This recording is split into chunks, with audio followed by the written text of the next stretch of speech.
Hello there, I'm Saem. Wanted to discuss how to use the rotate tool. So let's say, for example, you have over here is a star, okay? And what you want to do is you want to rotate the star and you want it to fill in a circle way. So for that, what you can do is you can click on the rotate tool and by pressing the Alt, you press the Alt on the left hand side and just click the center of rotation that you want. Let's say I want it to rotate over here. So that's the center. The window opens up. So you have to say over here is preview and copy. So you can define how much degrees do you want it to rotate. Let's say it should be 20 degrees.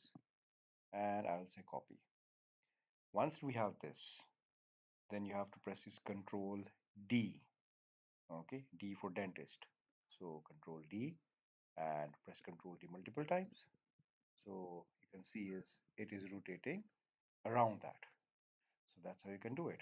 Okay, let me give you another example.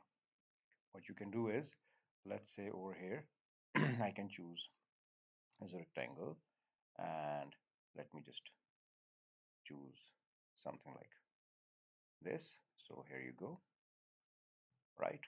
So what we can do is use the rotate tool, again press Alt and select the center of rotation. Let it be over here. And I want it to rotate, let's say, is 6 degrees. And I can say copy. And then I can press Control D again. So you see over here, it's rotating. So that's how you can use the rotate tool. There are lots of advantage of this. So that's it.